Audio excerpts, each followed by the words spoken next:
Ang dami na, isa pa.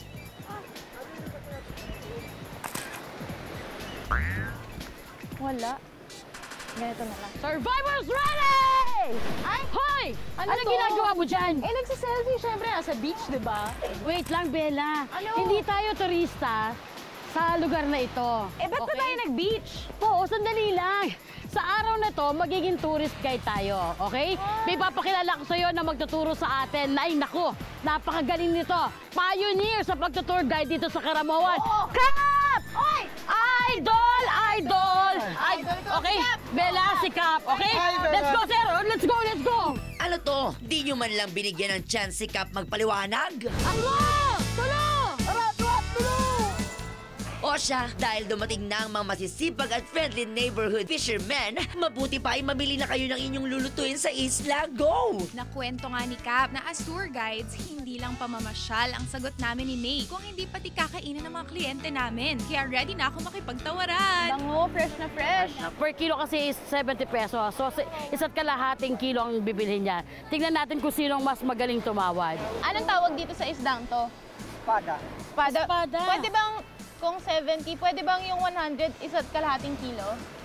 Tapos may dagdag. Sinabi nga ni Cap na kailangan namin bumili ng isda. Tapos binigyan niya kami ng budget na tiga 100. Tapos parang kanya-kanya kung ilan mabibili mong isda dun sa 100 pesos. Ito, kuya, gusto ko ito mabigat. Akin na lang to. Free na lang to. Kuya, akin na lang to. Sige, ang pala. Ayos sa strategy, Bella, ha? Ano to? Puro hingi? Malulugi sa isim manong mangingisda. Hindi ganyan makipagtawaran. Watch and learn. Okay, kuya, eto tapusin natin usapan. 3 kilo 100. Uy, bakit gano'n? Kuya, 45 yung akin. Naloloka ako sa kakuriputan nyo, ha? Bueno, pasado kayo sa tawaran, kaya be ready sa next challenge. Andito pala sila, Marlon. Sila yung magiging turista nyo. Let's go. Kuya Marlon. Hello, ma'am. Good morning to you. You are as beautiful as the morning. So yun nga, finally, na-meet na namin yung aming itutour. Akala ko may foreigner. So binigay lang sa atin is tigi isang tour guide. Kasi for safety reasons. Okay, Kuya Marlon, sampa ka lang dito. Ay! Yan! Good job, Kuya Marlon. You're the best. Wala kami nung hagdanan, yung parang mga pang-pro. Ang meron lang kami ay isang maliit na monoblock na parang ibabaon mo lang siya dun sa buhangin, tapos kailangan nga umakyat.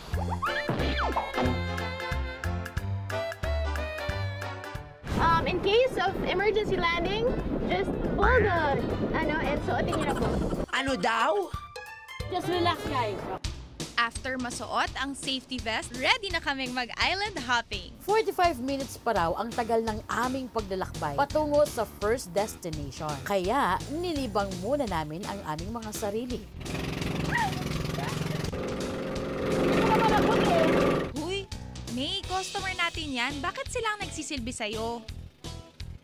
Wow! Kung makapo na, sino kaya sa atin ang feeling turista?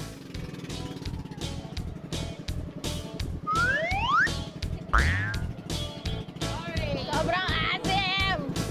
After 30 minutes of traveling by the sea, kumusta na kaya si May at Bella? Wow! Hiyang-hiya naman ako sa inyo. Daig nyo pang turista ba? Pero sa tuong buhay, ang isang tour guide dapat alerto lalo na sa gitna ng dagat.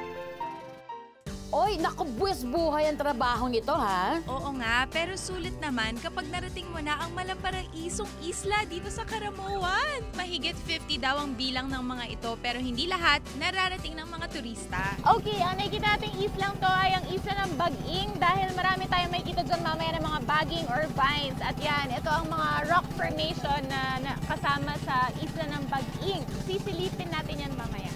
Tignan nyo naman, ang linaw ng tubig.